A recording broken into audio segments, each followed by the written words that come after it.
Oh, maybe that's not Linden. Is that not Linden? Are they in... Oh, they're in... Numenor. We're just jumping all over, aren't we? I thought we had some more stuff to do with the battle at Eregion. When are we gonna get back to that? Because they're like all dead over there, aren't they? What's this tree? I guess it's one of those other trees that were planted by the elves or something. I don't know. We expect answers. What is the meaning of this? I've no answers to give. Ooh, she's nasty and snarky. Leaders of the faithful. These are all the people that were at Muriel's thingamajiggy. Hang on. We have learned why Miriel was able to bewitch the sea. It would seem she has an ally of cunning powers. The Sea Queen has no allies but the Valar who uphold her. So these are the faithful, all these people, and they still believe, I guess, in like the Valar, and you know the elves, and they still like are friends with the elves or whatever, even though the elves have no impact on their lives. This guy's falling asleep right here. This guy's falling asleep too. And so, and Queen Muriel is the one who also wanted to, I guess, kind of help the elves. That's why she was willing to back Galadriel and send 20 soldiers to Middle-earth in order to fight 20 orcs. Then the volcano blew up. Look at that evil look on his face. Sauron.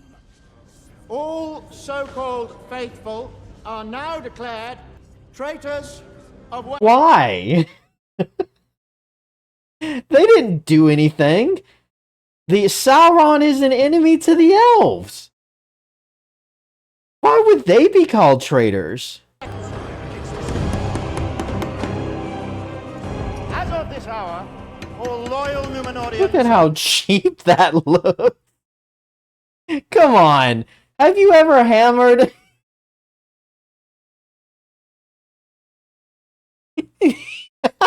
Look at this.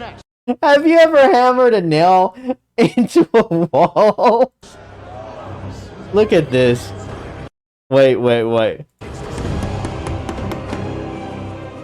It didn't even go in. He was just holding it in the same spot, just barely tapping it. Come on. Oh. You couldn't even... Look, it's poking out like crazy. And this is just a sheet of paper, and it's sideways. Like, come on. It looks like it was printed out on like a... You know, a thingamajiggy on just a regular printer. You know, like the edges are all crisp and clean. Like you couldn't even get like a plaque or something or make it look like a cloth or something that they would have during this time period. It looks like it was written up on Microsoft Word. I know they're advanced, but they're not that advanced. They don't have printers in Numenor.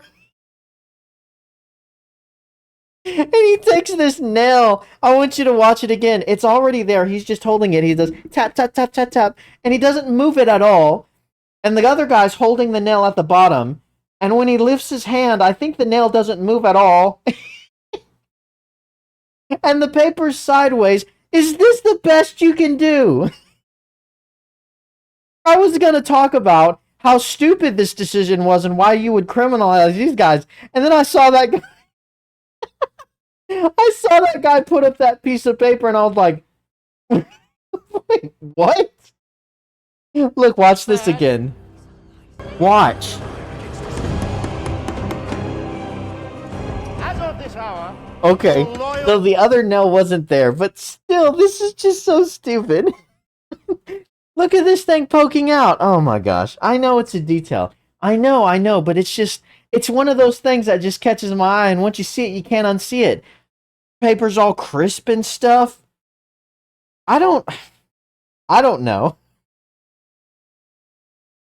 Maybe I'm wrong. Maybe they would have this, and maybe they'd have Microsoft. You know, maybe they just wrote it out and it's real neat and stuff, and it looks cheap to me. This nail, the nails here, it looks cheap. Oh boy. Anyways, this decision is stupid. These faithful people, they believe in the elves, There's always been a group of people who believe in the elves like this. So why would you decree them as enemies? He shows up with a piece of paper and says, Mariel, the ex-queen who all of you people saw, she was spared by the beast. So she's like chosen or whatever.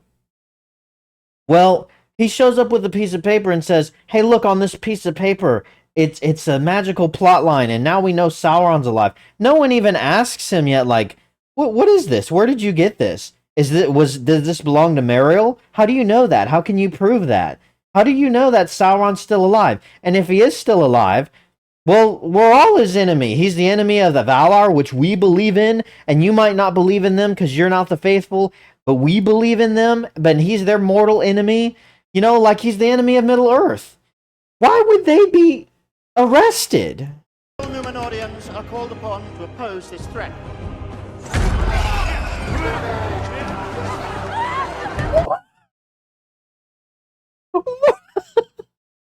What is this?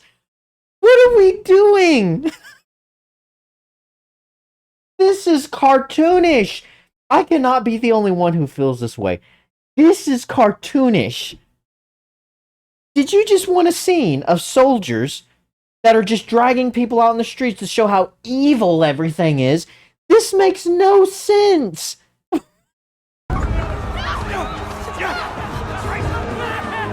Are they killing them?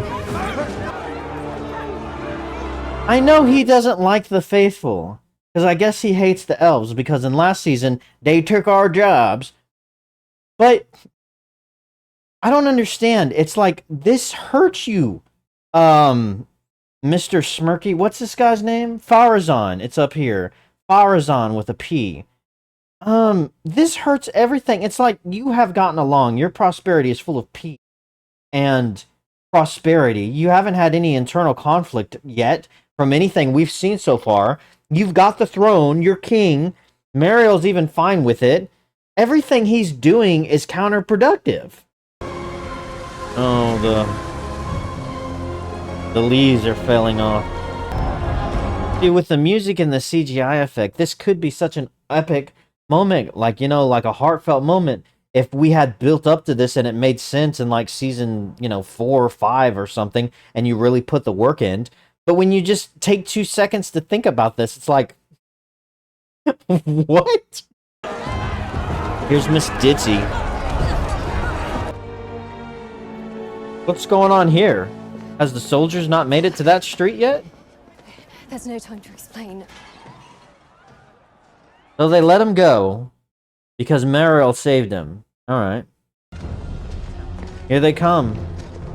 Check in there. How do you know these are all the faithful? They're just rounding up citizens. Are the Numenorean soldiers evil now?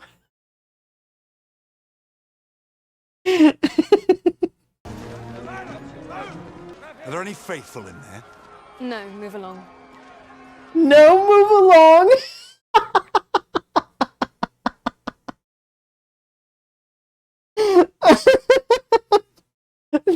No, move along. Oh, God. You ditzy donut, man. Shall I tell him of what? Shall I tell our Fedison of your insolence? Of your instance? Look at this guy's face. These are Numenorian soldiers, man. Move along. That brings back nightmares from the, isn't it the Skyrim guards? They're all, every time you bump into them, move along. Right. I swear if one of these soldiers was like, in the background, like, yeah, I just took an arrow in the knee the other day, I'm gonna retire. Would they have arrested him? So half, all the soldiers are evil now? Oh, he's gone. There are faithful there. My son Anarion amongst them. She's gotten kind of fat, hasn't she? Outside the city. You must travel only by night. The stars shall be your friends and make safe your steps. Oh, man. Who was it? You must travel only by night. I think that was Aragorn, who was talking to the hobbits. No, it was Gandalf. No, who said that? I forget. Someone said that line. She ain't gonna make it far. One does not need eyes to lead in the dark. If not with you. So he digs her. It is called Narsil. Oh god, that's the sword that cut the ring, I think. So he's got a thing for her. I mean, you could kind of see that in the other episodes. Why don't you just... Did they kiss in the other episode? I know Galadriel and Elrond tongued it out for a while. Did these two kiss? I don't remember.